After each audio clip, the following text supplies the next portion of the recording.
अब उसको भी कांस्टेंट इक्वेशन को पढ़ लेना। कांस्टेंट इक्वेशन मैंने, मेरे ख्याल से स्टार्टिंग क्लास था ना शायद, हाँ स्टार्टिंग क्लास ही था, मैंने स्टार्टिंग ही वहीं से किया था, कांस्टेंट इक्वेशन से स्टार्ट किया था, और जहां पर आपको पावर ट्रिक समझाया था कि नेट पावर को जीरो करना होता है। याद होगा कि सब भूल गए बच्चों? ठीक है, कुछ बच्चे नए जुड़े होंगे, तो नए जुड़ने वाले बच्चे आपको थोड़ा समझा देता हूं कि आपको मैंने इसको समझने से पहले आपको कांस्टेंट इक्वेशन को अच्छे से समझना पड़ेगा। एक लेक्चर वो, और एक लेक्चर मैंने कोफिशिएंट ऑफ टेंशन ट्रिक समझाया था, तो आप उसको भी एक बार देख लेना, उसके बाद ही इस क्लास को अटेंड करना, ज़्यादा बेहतर होगा, ज़्यादा अच्छा लगेगा आपको। तो उन दोनों वीडियो को जरूर देखना, क्योंकि उसके बिना थोड़ी दिक्कतें होंगी इस टॉपिक में, जो भी नए बच्चे जुड़े हैं इस क्लास में।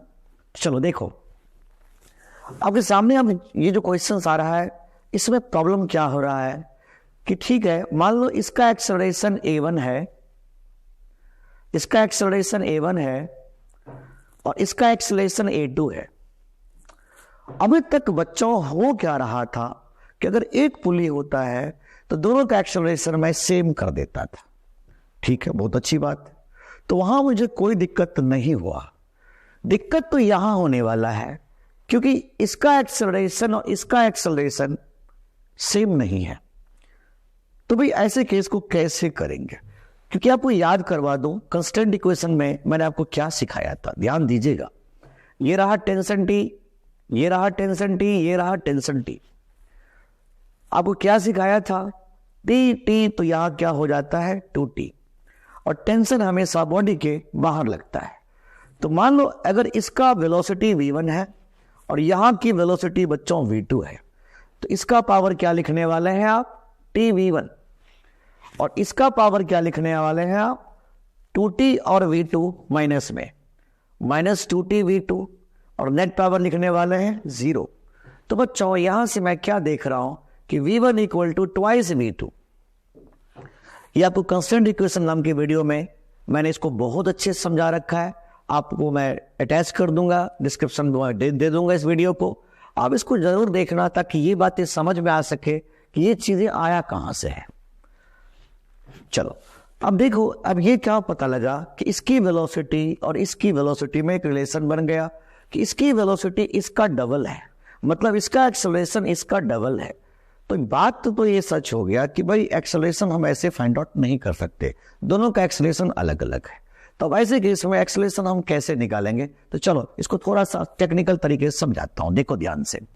पहले नीचे लगाओ, क्या लगेगा बच्चों? 2g। नीचे लगाओ, क्या लगेगा बच्चों? 4g। आपको टेंशन ट्रिक में मैंने क्या सिखाया था, याद है आपको? टेंशन ट्रिक में क्या सिखाया था कि पहले बॉडी का टेंशन निकाल लो, ज्यादा अच्छा रहेगा, फिर तो आराम से सोल्व कर लेंगे। तो हम जैसी टेंशन निकालेंगे, तो टेंशन निकालने का तरीका समझाया था। पहले इस बॉडी के बारे में बताओ, टेंशन लग रहा था t, तो उस t के पीछे क्या है? 1। इस t के पीछे क्या है? 1, तो लिख देंगे 1। और जिस लाइन पर टेंशन है बच्चों, जिस लाइन पर टेंशन है, क्या उसी लाइन पर देखो g अवेलेबल है कि नहीं है? मैंने कोफिशिएंट ऑफ टेंशन ट्रिक वाले टॉपिक में इसको बहुत अच्छे से समझा रखा है कि जिस लाइन पर टेंशन है, क्या उसी लाइन पर g अवेलेबल है कि नहीं है? बिल्कुल अवेलेबल है बच्चों। तो अगर अवेलेबल है तो g से मल्टीप्लाई करना, और अगर अवेलेबल नहीं है तो 0 से मल्टीप्लाई करना। मैंने यही बात तो आपको समझाने की कोशिश किया था। प्लस अब इस बॉडी पे बात करो, इस बॉडी पर, इस बॉडी पर टेंशन कितना लगा बच्चों? 2t। तो t का कोफिशिएंट कितना है बच्चों? 2। तो लिख देंगे 2। जिस लाइन पर g अवेलेबल, जिस लाइन पर टेंशन है उस लाइन पर देखो g अवेलेबल है या नहीं है? बिल्कुल अवेलेबल है बच्चों। तो अगर अवेलेबल है तो g से मल्टीप्लाई कर दो, और अगर अवेलेबल नहीं है तो 0 से मल्टीप्लाई कर दो, बात खत्म। डिवाइडेड बाय इसकी कॉफिशिएंट का स्क्वायर, देखना ध्यान से, इसकी कॉफिशिएंट का स्क्वायर, t के कॉफिशिएंट का स्क्वायर, इसके कॉफिशिएंट का स्क्वायर बाय इसका मास, प्लस अब इस टेंशन की कॉफिशिएंट क्या है? 2 का स्क्वायर बाय इसका मास। तो जो डाटा मिल गया वो कितना आया वो देखो ध्यान से, 2g plus 1g, it is 3g, divided by 1/2। ये देखो 4 से 4 कैंसिल आउट हो जाएगा, 1/2 प्लस 1 मतलब 3/2, 3/2। तो आप देख सकते हो जो टेंशन का वैल्यू आया है बच्चों, 3 से 3 कैंसिल, 2g। टेंशन का जो वैल्यू आया है बच्चों वो आ गया है 2g। तो ठीक है, अब टेंशन तो आ गया भाई 2g, क्या मेरी बात समझ पा रहे कि नहीं समझ पा रहे?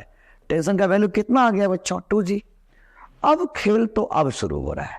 यहां तक तो बच्चों मैंने पिछले क्लास में भी समझाया था कि भाई टेंशन निकालना हमारे लिए बहुत बड़ी बहादुरी नहीं है, ये तो बन ही जाते हैं टेंशन, वो तो सिखा रखे हैं मैंने लास्ट लेक्चर में। अब है कि इसका एक्सेलरेशन कैसे निकालें, तो थोड़ा ध्यान दो, यहां पर वो चीजें नहीं चलेगा जो आप करते आए हो। अब वो करना क्या है जरा ध्यान से देखो, इसमें इक्वेशन बनाने पड़ते हैं बच्चों, यही एक दिक्कत होता है।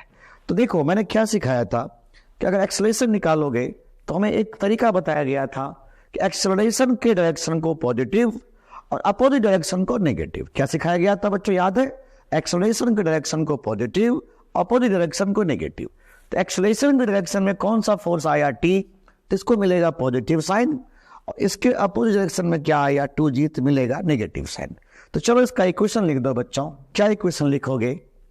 T में से 2g is the net force, T में से 2g is the net force, and net force equal to mass into acceleration, mass into acceleration।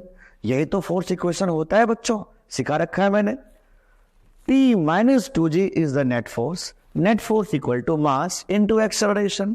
अब देखो हमने t का वैल्यू निकाल रखा है 2g, तो बस इस t का वैल्यू पुट कर दीजिए। 2g में से 2g is 2a and the value of acceleration is 0। तो बच्चों इसका एक्सेलरेशन तो 0 आ गया। अब इसका जब एक्सेलरेशन 0 आ गया तो मैं ये तो नहीं कहूंगा ना कि इसका एक्सेलरेशन हो जाएगा 0/2, 0 ही रहेगा। ये बॉडी का एक्सेलरेशन 0, इसका भी एक्सेलरेशन 0। अगर 0 आ रहा है तो फिर दिमाग लगाने की जरूरत ही नहीं, फिर दोनों का एक्सेलरेशन 0 हो गया। उम्मीद कर रहा हूं बहुत अच्छे से समझ में आ रहा होगा बच्चों। तो चलो आगे बढ़ते हैं, थोड़ा और अच्छे से कॉन्सेप्ट को समझने की कोशिश करते हैं।